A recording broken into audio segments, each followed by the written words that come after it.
Okay, so it looks like it is 1 o'clock Eastern time and 12 o'clock Central time. So we're going to go ahead and get started. I wanted to welcome you, although I wish it was under different circumstances, to our first WonderChat. I'm Missy Hicks. I am one of the co-founders of Wonders and Worries. And Meredith Cooper will also be a panelist on this call, and she is the other co-founder.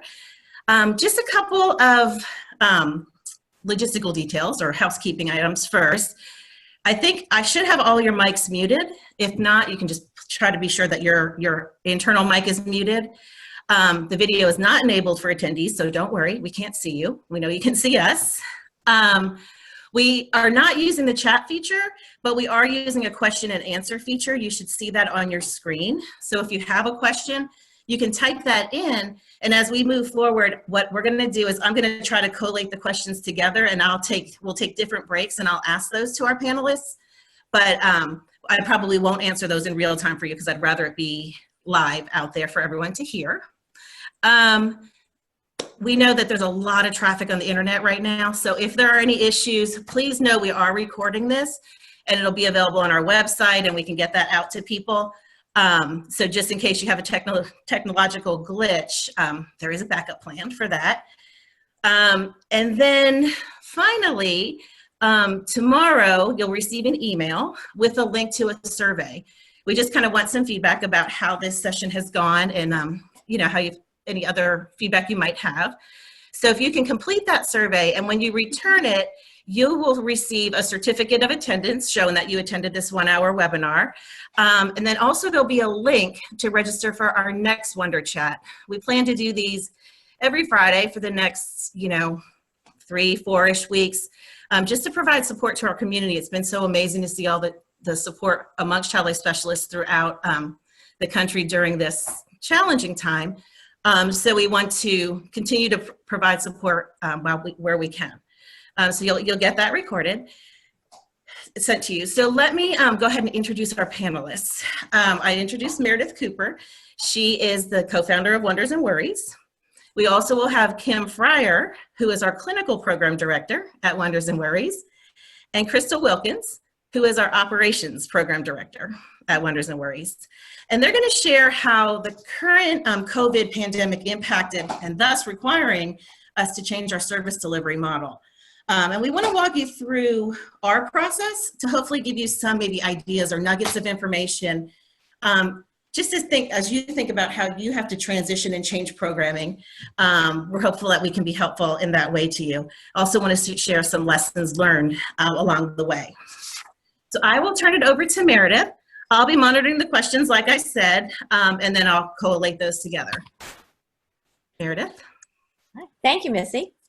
Well, as Missy said, Wonders and Worries is a community-based organization offering professional support for children and teens through a parent's serious illness. Our current client population is children 2 to 18 who have a parent or primary caregiver with a serious illness. And we seek to provide age-appropriate understanding of the illness, treatment and side effects, provide strategies for identifying and expressing feelings related to changes in the family, as well as skills for coping with stress, anger, sadness, and fear. We're also able to make connections to peers who are sharing similar experiences. And these services are provided through individual support as well as group support. In those sessions, ideally, we are initially sharing our 6-session illness education curriculum. Once our children and teens have gone through that, they're offered the opportunity to have check-in group sessions, as well as we do offer parenting support and anticipatory grief support for about the third of our client families who will be experiencing a loss.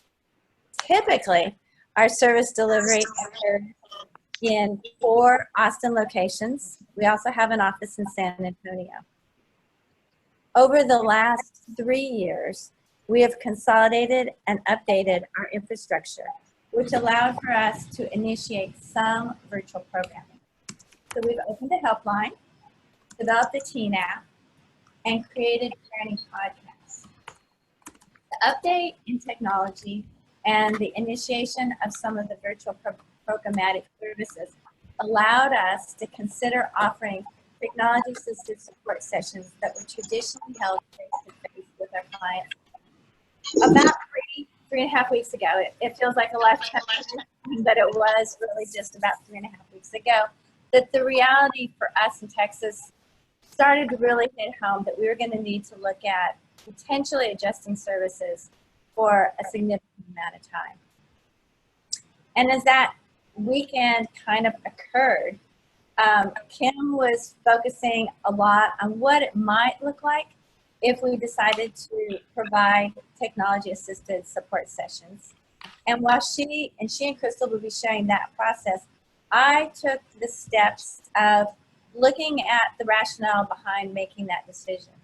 And that first came, and I will say, not only have we as a child life community been sharing resources in an incredible way, but other related disciplines also have been sharing information.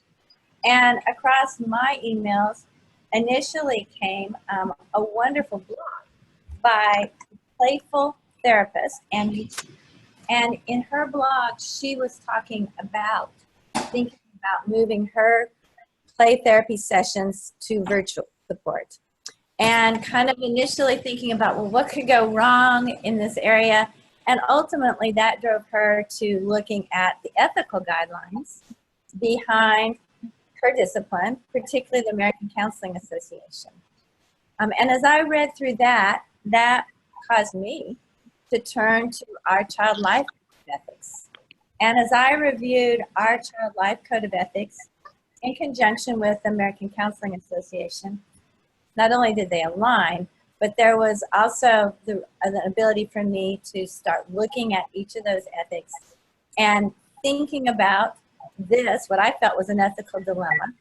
And remember, an ethical dilemma is simply a question, a challenge that doesn't necessarily have a black and white defined definition of what to do. So initially looking at the beneficence, the duty to do good, and the American Counseling Association in their white paper, which is excellent if you want to dig down into these things, around their code of ethics, they go so far as to say that under that duty is the responsibility to be proactive. So you have that, along with non-maleficence, which again is the duty to avoid harm, but also weighing the potential for harm versus the potential for doing good. We have autonomy, duty to respect our clients and foster self-determination, which comes into play when you understand the guidelines that we put into place. Justice, so the duty to be fair, impartial, and equitable, which again comes into play when you think about how can you deliver services to underserved families who may or may not have access to computers or a smartphone. The veracity, so duty to be truthful. Fidelity, duty to keep promises. And again, going a little bit richer into that, the American Counseling Association mentions that it's not to the threat to the relationship and to fulfill obligations.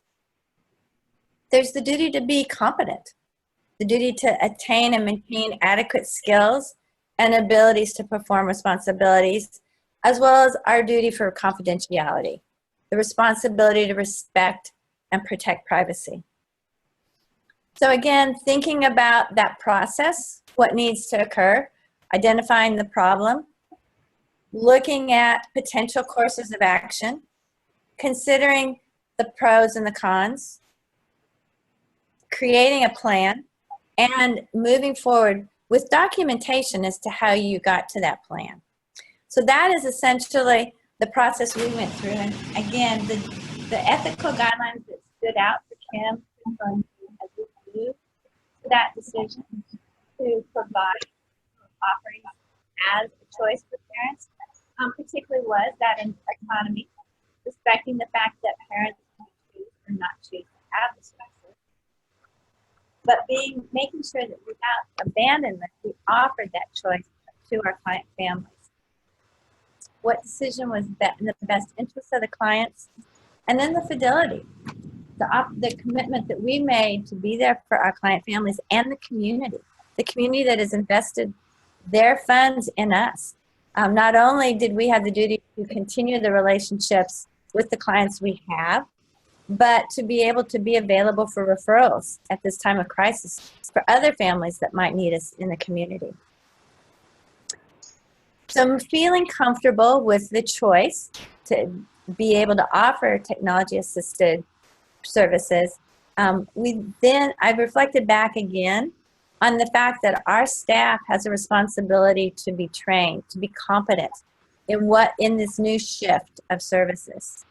So Kim and Crystal will share more with you about how all of the logistics came into play around that. But when we were organizing our initial training for our child life staff, I also became aware of a second resource that I felt was really important for us as child life specialists to have an understanding of, and then move forward to provide that same information for our parents. And that piece of the training that we offered is on a webinar by Robin Gobble. We were very fortunate at Wonders and Worries, many of us, to participate in a full day training that she offered in Austin the end of January. And so and she's actually aware that I'm sharing her information today. You can go to her website. She offered a free seminar at the time, it's now $19, on the concept of felt safety and the importance for children of feeling safe. And that's that being in the moment, feeling of, yes, things are okay. So we implemented with our training for our staff initially what that concept of felt safety is like. And essentially, felt safety, well, it varies from individual to individual. It's not unique to children. But importantly, children do obtain that sense of felt safety from three things. And they all basically operate below consciousness. And I'm going to touch upon those three, the inside world of the child, the outside world of the child, and what Robin calls that in-between, the relationship connecting the child. So I'm going to explain for a minute a little bit more about what that in-between, that relationship looks like for a child before at the end of this conversation around the inside world and the outside world of the child. So that in-between, primarily I'm assuming at this point in time, is largely coming to the child through parents.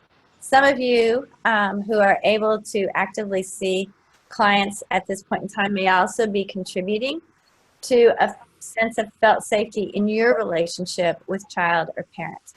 But essentially for a child, in that in-between, that relationship, the child is asking, do you see me? Do you hear me? Are you there for me? Can you help me? Will you help me? And all of this comes together, as Robin describes, that inside, outside, in between mindful moment of the child, along with the past experiences of the child. She describes it as being almost like rivers merging and coming together. And while we have less input on the past experiences potentially of the child, there is the opportunity to influence what is currently being perceived by the child. And I thought it was interesting for me and important for our child life staff to help educate the children and the parents that kids' nervous systems are wired to notice when their caregiver is less available for them, even when they're physically present there with the child. And what this said to me, particularly in this time when parents are home, probably having to deal with work, the daily routines, potentially homeschooling children, how many distractions, even when they're physically present with their child, are they probably experiencing in the midst of physical presence with the child? And yet the child is wired to have seek this sense of security. And they may appear to a parent as being more bothersome, That parent may be saying, every time I get a work call, my child seems to need me more, and may not understand that that's just the child seeking them out in that moment, asking, are you here to protect me? So can we, as child life specialists, as we prepare our Wonders and Worries client families to receive technology-assisted support, give some parents some information that will help them create that sense of relationship with their child going into our sessions? Can we coach them on this? We developed a parenting tip sheet around felt safety for our child life specialists to share with the parents, including the webinar if they wanted to delve that deep into it. But circling back for just a minute, let's focus for a second on the inside world of the child, which also significantly impacts that feeling of felt safety.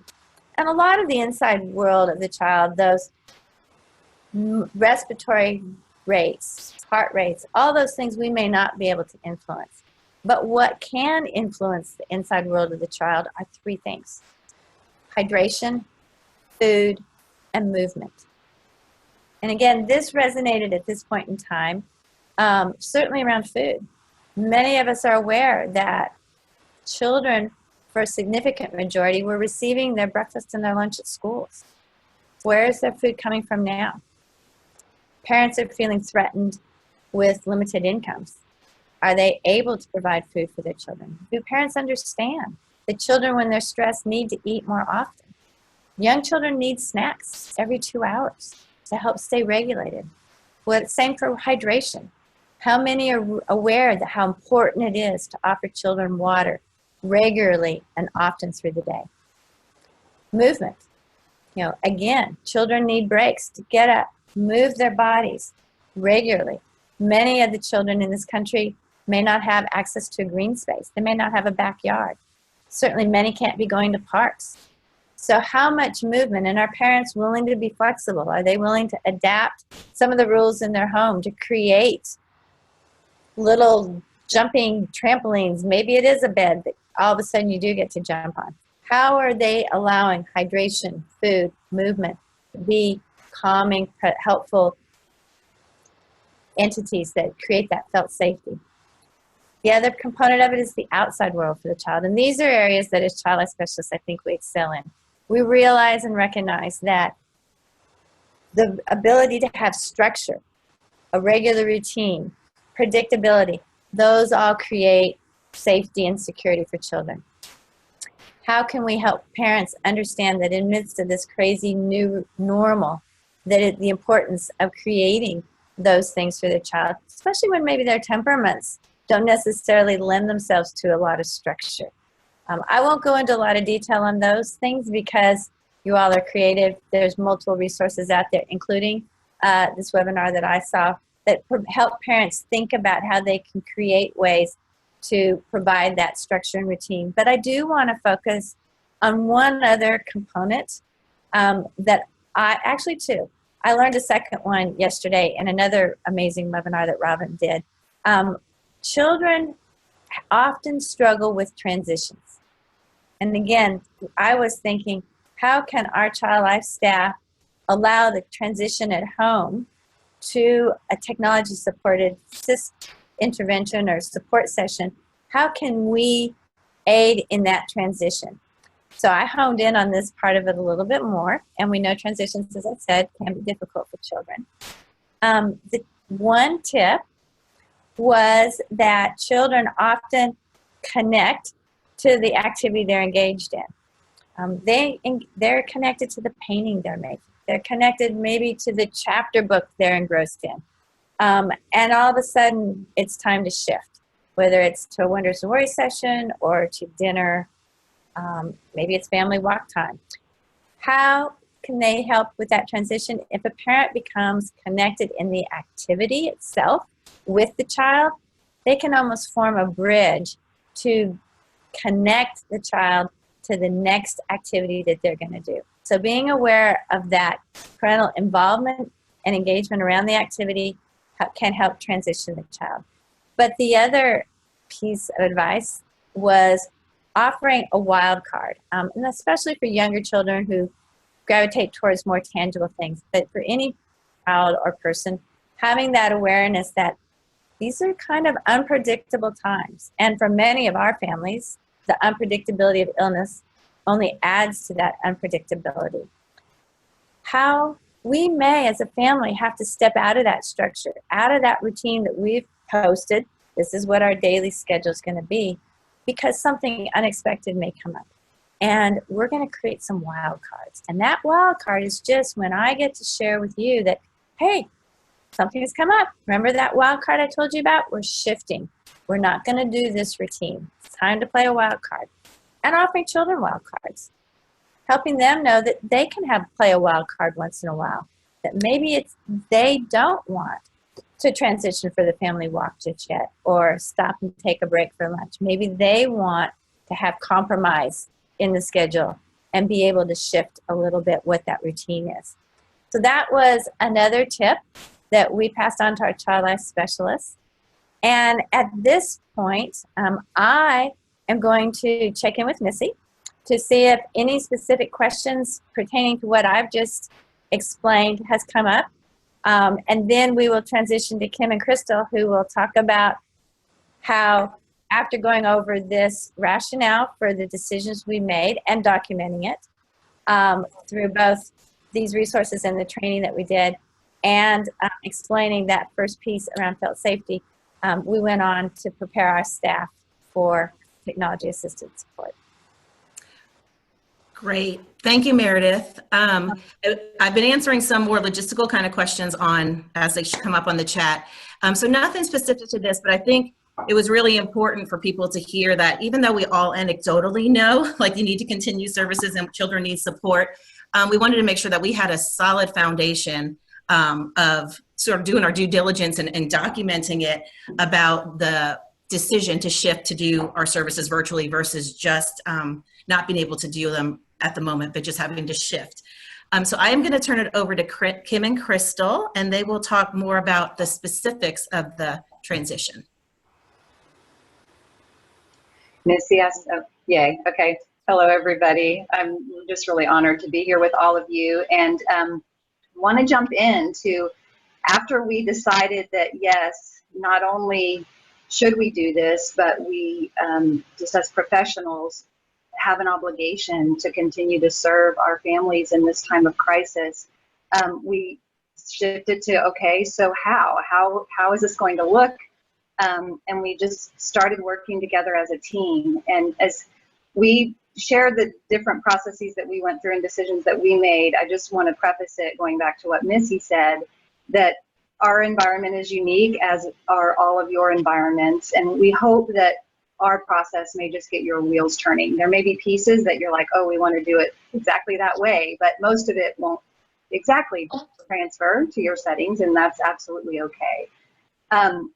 So the first piece was who's going to be involved. And what I encourage all of you to do and think about is think broad. It does not need to just be child life specialists. Think about multidisciplinary teams. We really just started with who's available right now. When everything really started to change in Austin with limiting travel and limiting in-person interactions, it was spring break in Austin. And so we had a lot of our team members who were already on PTO that really weren't available. But Crystal and I were available, and then we had Beth, our operations director, who was available to start working on our platform and get a training in place. So we just started thinking about it. We put our leadership team together, and then we looked at which of our child life specialists were working and how might they want to plug in and be able to plug in. And one side note, as we've always at Wonders and Worries followed school closure guidelines as our cue. So like in a weather incident, if there was bad weather, if a school closed, we would close our offices. And so what happened first for us was that school closures happened. And we made the decision, for the safety of our client families, who are, the majority are immunosuppressed, we are no longer going to see clients in person. So that was our first decision. And then it was communicating with our clients, well, what can we do right now? Well, we can provide phone support. So it was just starting with what are we not going to be able to do and what can we offer? And then as quickly as we could, starting to communicate what direction are we headed. And so we made the decision that we will be offering virtual support, but we needed some time. We needed time to plan and train. And so at that point, we developed kind of a loose timeline. We knew it could change, but we determined we needed about a week to set the infrastructure and to coordinate the training. And then we needed a week to train our team once everybody was back in the office. And then we could, and during that second week, we could reach out to all of our current client families and let them know the options and let them start to determine would they like to utilize technology-assisted support. And then the support itself would happen that third week. So the majority of, we had some sessions that were scheduled a little bit more, they were more time sensitive in the second week, but really sessions just started this week for us, started on Monday. So that was the timeline. Our staff involvement, we just divided and conquered like I was mentioning. And so some of the specific guidelines that we came up with, and it really started with just kind of from our instincts. And what I want to encourage each of you to do is to trust your instincts and then to look, you know, Meredith just provided wonderful information about just our process of looking at ethical guidelines, both Child Life and American Counseling Association, utilizing other professionals, but really kind of check in and talk among your team or your interdisciplinary team or on the forum. I love how everybody's been utilizing the ACLP. I was on that webinar yesterday with the panel, which was wonderful.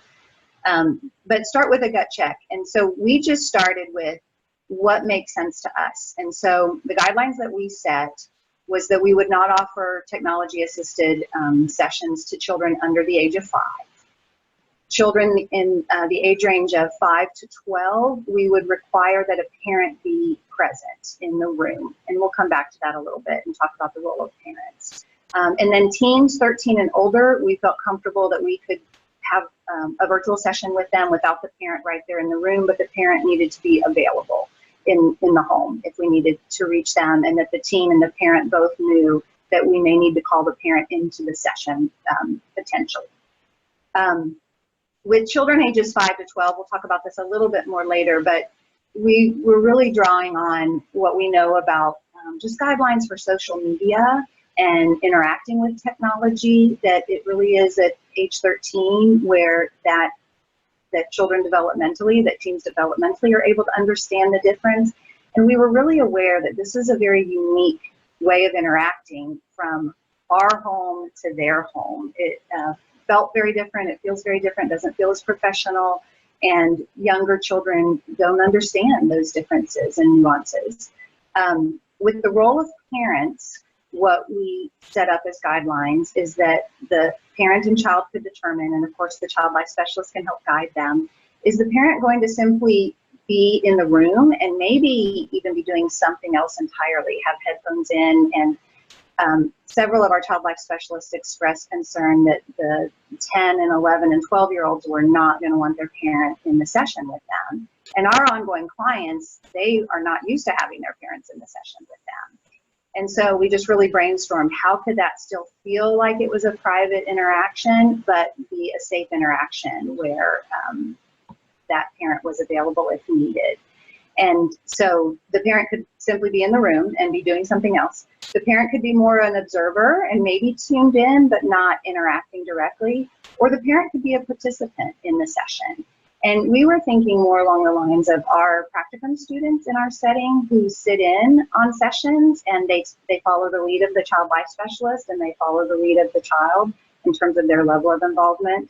And so with all of this, we were realizing we need to guide parents more. We need to prepare parents for what will happen, and we need to process with parents afterwards. We need to help parents understand their role, and we want them to be successful, and we want to use this as a way to bridge not only our relationship with the parent, but of course the child-parent relationship between the two.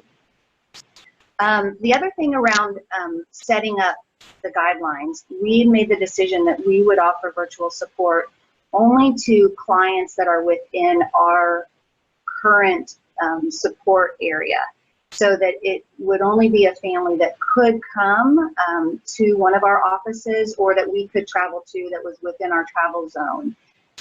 Because we don't want to overload our system, and that guideline hasn't changed. But we knew that there might be the potential that a parent that's outside of our current service area might say, well, you could support our family virtually. We didn't want to open that up. We were concerned about bandwidth for our team, and it was all new, and it is all new. So that was another limit that we set. And then the other decision that we were making was, would we utilize our offices for our child life specialists to be there to facilitate a session? The child life specialist might be at the office, but of course the child would be in the home. And as things started to quickly change, and Austin was given a shelter-in-place order, as well as San Antonio, we have an office in San Antonio, we just recognized we wanted to limit traveling to the office as much as possible. So we gathered supplies from the office and dispersed them to our child life specialists at home. And then part of our training process was really helping child life specialists think about their home environment and how can they set up their environment so that it is as therapeutic as possible. I'm checking my notes to see. So our platform, we were fortunate in that we already had a platform that we have been utilizing, the Ring Central platform that you all are on right now, that's HIPAA compliant and protected.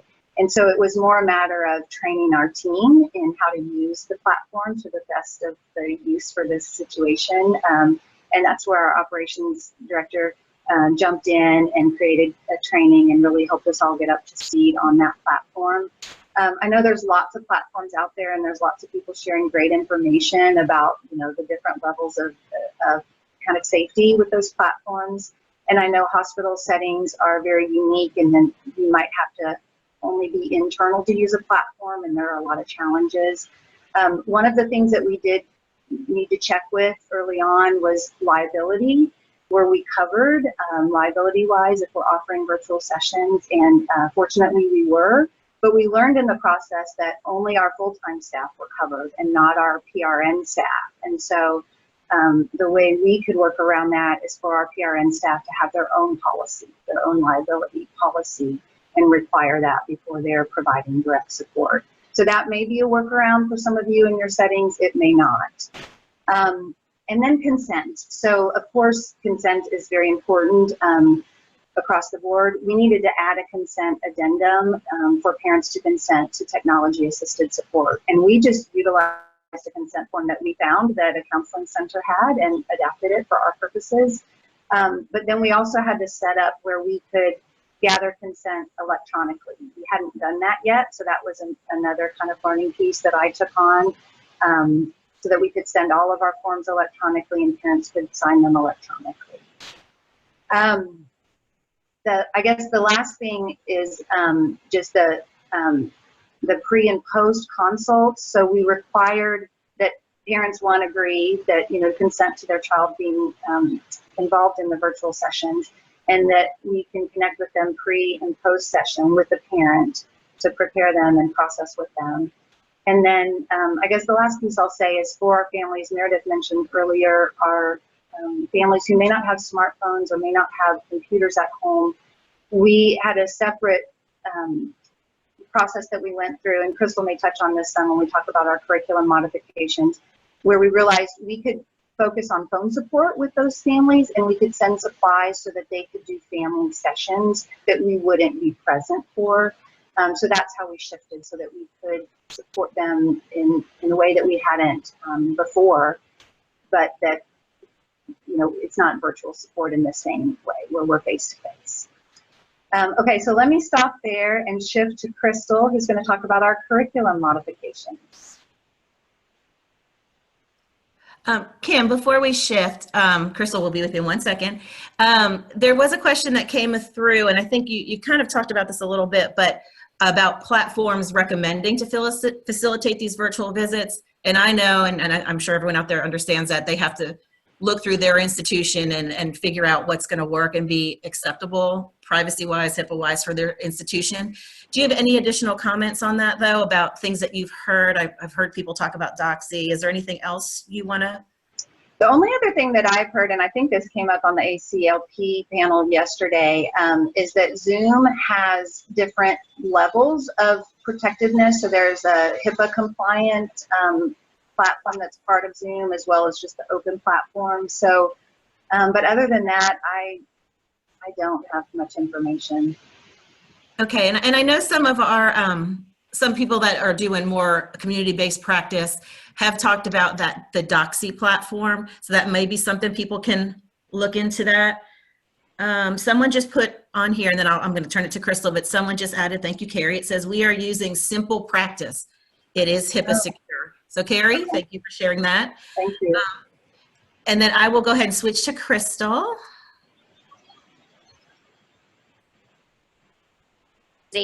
Have had a couple platforms that we've brought on in the past few years. One of them is Ring Central. That's what we use. That's what we're on right now. That allows us to do virtual sessions. And so that's the one that we utilize that's HIPAA compliant. And then we also have Apricot as our documentation system that allowed us to do the virtual consent forms. And that's through Social Solutions. And so we, everything happened really fast, but the way that we were able to do that was we already had those pieces in place, and that was just such a blessing to have those things and just to switch really quickly. So we use Ring Central and we use Social Solutions Apricot for documentation.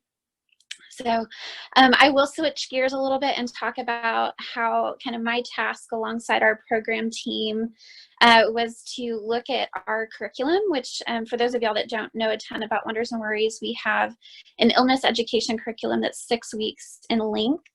And so we needed to look at how we needed to modify that curriculum to be deliverable in a virtual format. And we also had to think through supply decisions as to what are the essential pieces that we needed to ship to a family and what were the things that we didn't need to ship. So maybe we had a feelings activity for our feelings session, but it was very cost prohibitive to send all of those materials. So we needed to shift to another activity that was also feelings focused.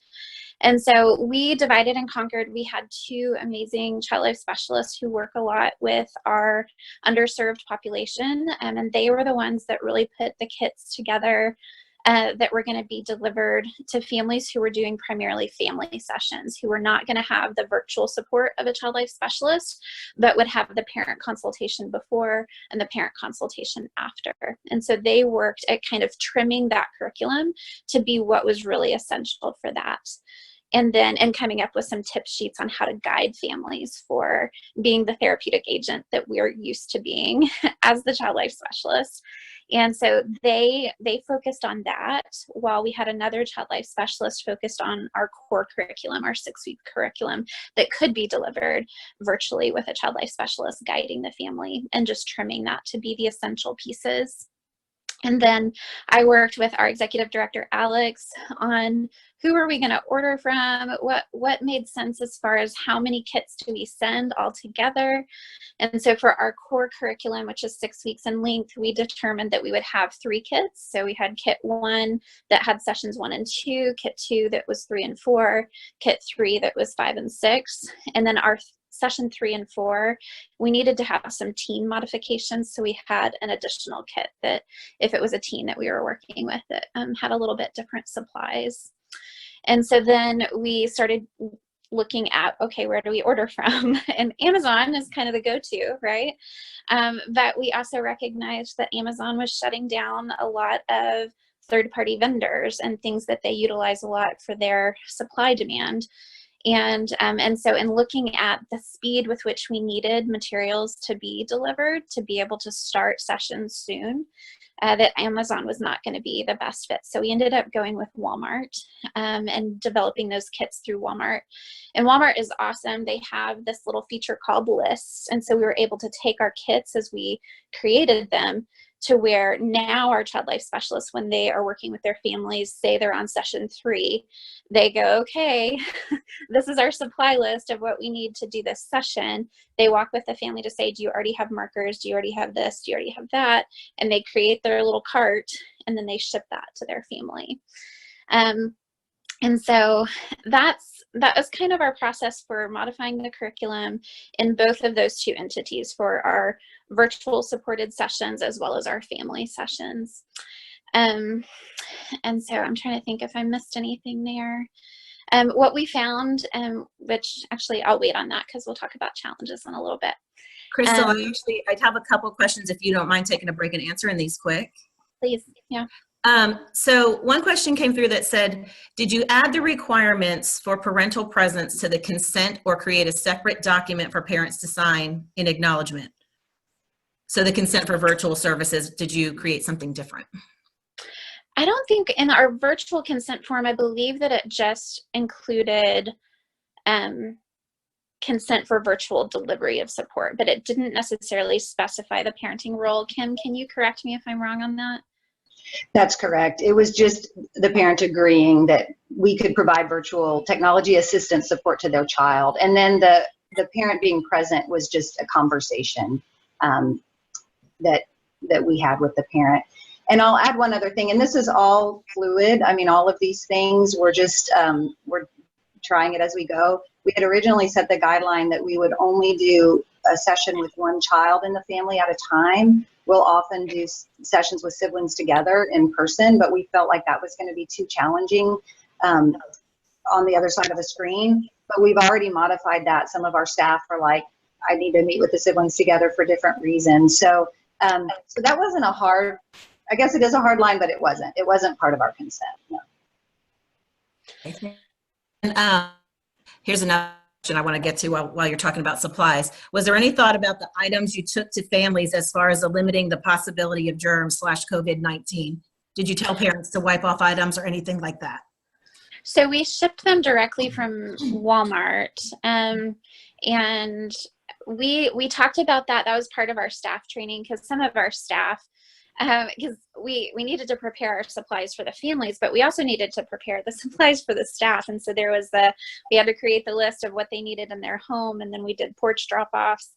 And we have some, of course, like in our San Antonio office, we have one child life specialist that has the port doll, and then the other child life specialist that has one client right now, one active client, one of our PRN specialists, and she wants the doll. And it's like, okay, but we can't be passing the doll back and forth. And so we did talk about wanting to limit as much cross-contamination, basically, and talked about packages needing to be wiped down in our training, but that wasn't documented anywhere that we sent to the family. And the decision to use Walmart, I mean, originally we thought we have lots of supplies at our office. We could just go package up supplies and send them, or use volunteers and drop them at families' homes. But we did make the decision that we didn't want to take on that responsibility of making sure we weren't passing germs. And so we essentially shifted that responsibility to Walmart, who, you know, is doing all that they can as a large organization, as a large company, to prevent the spread of germs. And then each family, we're just encouraging them to do what they choose to do and need to do as a family. So some families are saying, I don't even bring in packages for 24 hours after I receive them. And so Crystal can talk a little bit more about just the logistics of getting the supplies and the sessions happening. And the only other thing I'll say related to modifying the curriculum is we also started with just capturing ideas for sessions that required no supplies, or that could be done with what a family would typically have in their home. So we just started a folder, a shared folder, that we could just kind of dump those activity ideas. So if somebody needed to just jump on a session and focus on feelings, there's lots of great ideas where something didn't have to have been sent. Yeah. Great, thank you. And just a housekeeping item. I'm throwing the questions out that are relevant to what they're talking to right now. Y'all have been sharing some things through the Q&A, like solutions for the virtual platforms and for different ways to reach out to families, and some requests for links and samples of consents and things like that. So just know that this, the question and answer piece, we'll be able to save as a document, and I'll be able to share that with everybody. So all these, the nuggets of information that you're all sharing with each other will be preserved, and it will be in a document at the end. So you'll be able to see it. So even if I'm not saying it out loud, you'll be able to see these suggestions and recommendations your colleagues are are sharing through the question and answer. All right, I'm going to turn off myself. I'm going to shift to the next slide, Crystal, but we can just you can continue to talk about. Perfect. Yeah, the last little bullet on the last slide was just on staff training, which Meredith and Kim have already alluded to. We knew with all of these different changes that we were making, we were going to need to have more frequent staff meetings and support for our team. And so the very first week that we were beginning to train, we had 3 different meetings. And then we also recorded those meetings in case staff, we have a lot of our PRN staff that work at a children's hospital as well as working with us. And so they aren't necessarily available, but we made them available through recording and also through detailed notes. And so we met 3 times last week. We met, well, I can't even remember the weeks, but the next week it was one meeting, and then again next week is another meeting. So, but we've also had great support from our leadership team, Beth, with some of the logistical pieces. And so it's just required more support because it's an overhaul of our entire system. And so we've just needed more time together. So we made sure that we did that. So going into the potential challenges, obviously with the supplies, we're used to having our dedicated therapeutic playrooms that we can share. We have a marker set that lasts for a very long time, and we have paints that last for a very long time and can serve a lot of different kids. And now we're sending individual marker sets and paints and all of that kind of stuff. So again, when we were modifying the curriculum, we were looking at what are the essentials, and then when families were scheduling with our child life specialist, they were going through that list together of like, do you already have markers? Do you already have paints? Do you already have food coloring for messy milk? Like, do you already have those things? Because if that's the case, then we don't need to send more. And so that was kind of our first way of streamlining what is essential to keep to our curriculum as best we can. And then we also had to look at what is going to be it's going to cost more. It's going to cost more to serve families. And so we were able to look at different donors and organizations that have supported us for a long time as a nonprofit. We're able to tweak some of the guidelines for specific services. Oh, sorry, you guys, a call came in. But they were able to basically free up some of the funds to be used more flexibly. And so one of the organizations that we worked with for a long time allowed for Walmart gift cards to be purchased to be able to serve these families, which was amazing. And we would have allocated the funds if that hadn't happened, but it would have hurt our budget quite a bit. We would have had to, figure out where that funding was going to come from if that hadn't come through. And there have been some other grants that have loosened the reins on how funds got spent, and that's really helped us get more flexible and creative with how we can deliver services effectively. Let's see, we've also materials. So Walmart is funny, right? Like, you've got 8 things of food coloring that could get sent, and once that's sent, then we have to come up with another item. And so we are just telling our staff all the time, or Play-Doh. Play-Doh is something that we had incorporated for stress balls, and that Play-Doh is no longer shippable by Walmart, just FYI, if you're trying to buy some. And so Model Magic had to be replaced. And so day by day, we have our practicum student going in now, and she's going to be uploading the things that are no longer available and things that need to be substituted. We're thinking creatively. We used to do the Skittles game, and now we might use pony beads instead of Skittles. And so we're just having to really use our creative brains, which is really hard when we're overloaded with all kinds of new information. But that's where we get to lean on each other, and where one person is feeling overloaded, somebody else has creative genius, and it's awesome. And so anyways, it's working, but it's kind of a constant day by day. We're having to adjust things as we move forward. I'm not going to spend a lot of time on technology. I think everybody knows that technology is weird and spotty, and we've experienced it already on this call where it's choppy. Austin, I think, is one of the worst in the nation. So yay, leading in ways we don't want to. But I'm going to pass the baton back to Kim to talk a little bit about schedules. Yeah, so schedules, one of the things that we realized early on, and all of you, we're all doing it, we're having to adjust to our own family schedules, and many of our staff have little ones at home who they're also trying to homeschool. They have multiple people using bandwidth at home. They may not have a room in their home that was already set up to be able to do a virtual session. When we were on a call as a team and we were talking about where will you set up, one of our staff had it set up with her camera pointed at her bed, and she was like, this probably isn't going to work. And then she turned it around and she had this beautiful artwork behind her. We're like, that's perfect. Another staff member set up in her closet, literally set up her session space in a closet, and it's beautiful. But then trying to just figure out when is a time of day when my children at home won't need me, where I can schedule with families.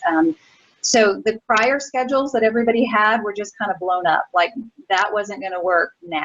And then, as I'm sure is true for all of you, different schools, and we work with children from different school districts, some homeschool already. There's all sorts of school scenarios, and schools around the Austin and San Antonio area are doing different things. Some are fully online, and the children need to be available, especially if they're older. So our clients and their family schedules were challenging. So schedules are always a challenge, but what Crystal and I were doing was just talking through with each of our staff, just helping brainstorm and think through what are times during the week where you can slot sessions.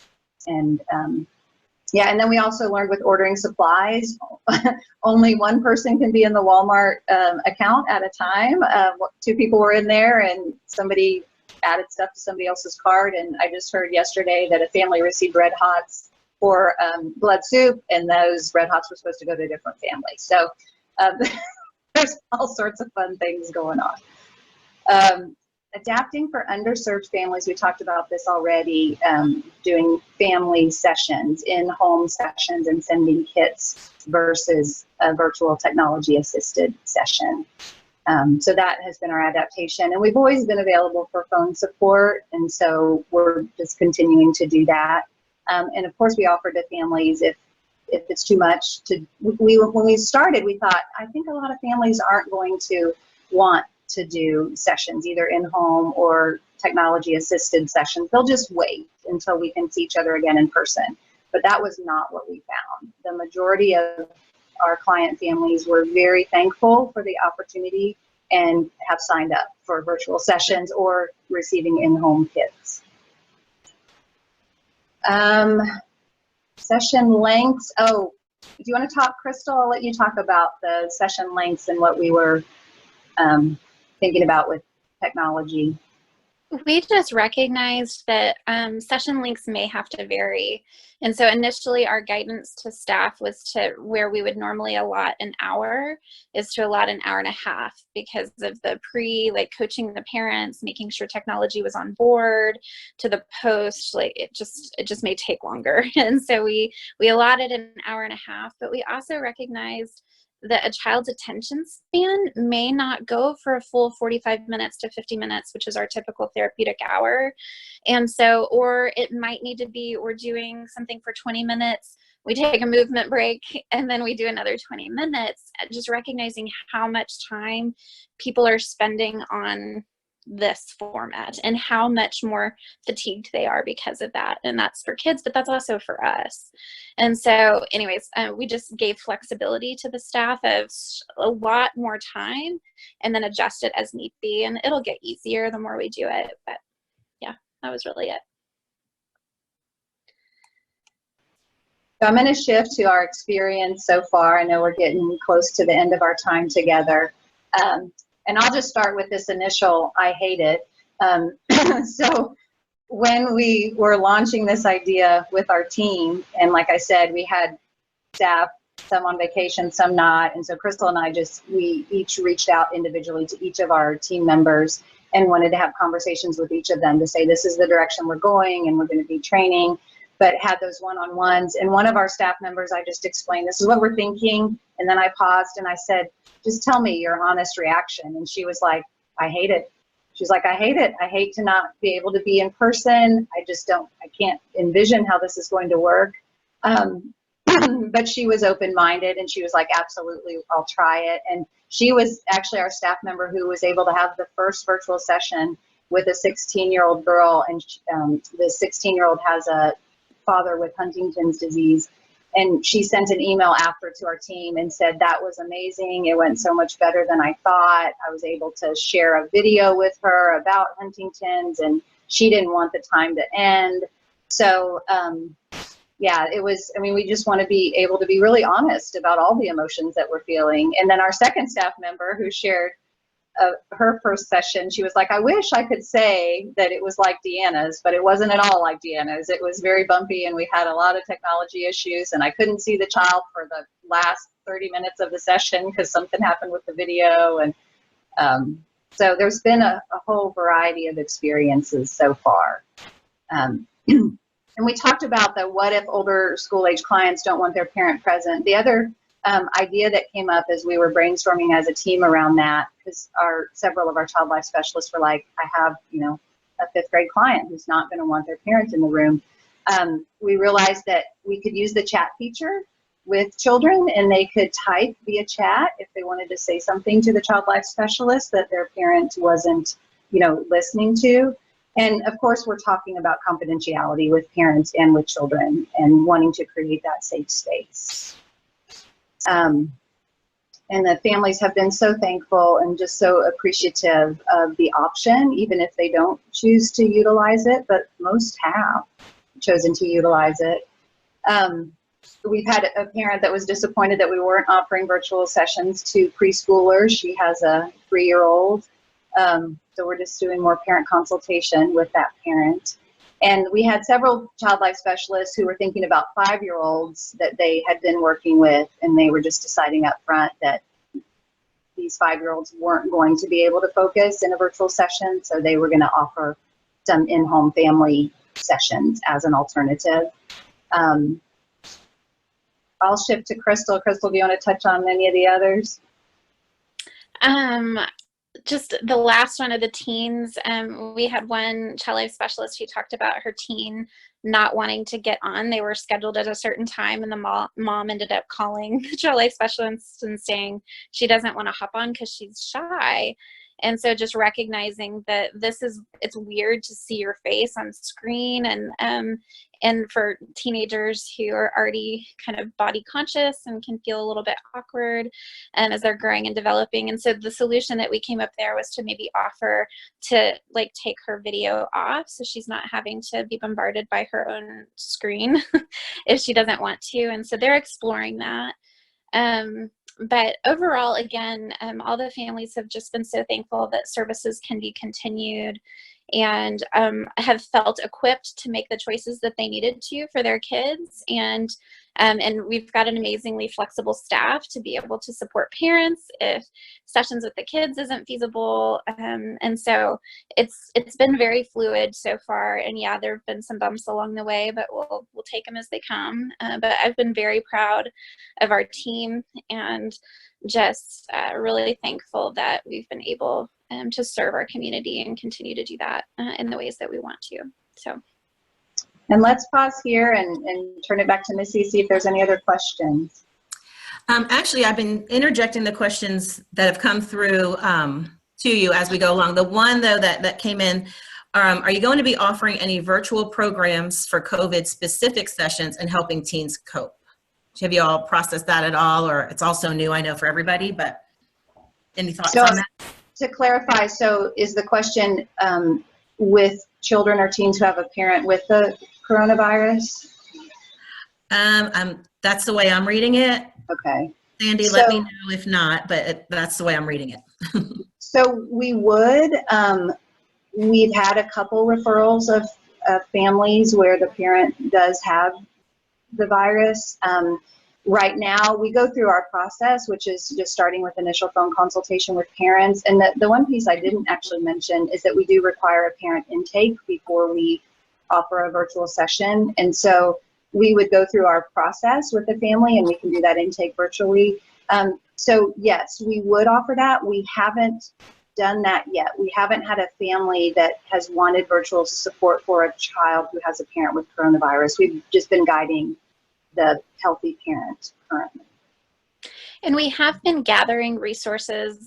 I love the ACLP community and just how much people are sharing. And so we've had some local resources with Katie Taylor and her podcast that we've shared, as well as Genevieve Lowry, and just various people that are a part of our child life community that we're sharing those resources as we have them. And we do have a staff member currently tasked with compiling those and also creating different ways of explaining coronavirus and explaining some of the implications of social distancing and separation if a parent is hospitalized, or separation when a parent has died. The Dougie Center put out something that was great guidance. And so we're repurposing and utilizing a lot of tools that are already out there. And so thank y'all for those of y'all that are also creating those tools, because we're utilizing them and we need that. But we're also looking at how we can develop more too. Great, thank you, Crystal. Kim, if you want to forward to that next slide, we are just at the end of our time. So we wanted to thank you all for joining us today. If you can, like I said, we plan on having these webinars offered, every Friday at this same time for the next several weeks as we all walk through these challenging times together. So we have the list of what the next topic is on this slide here.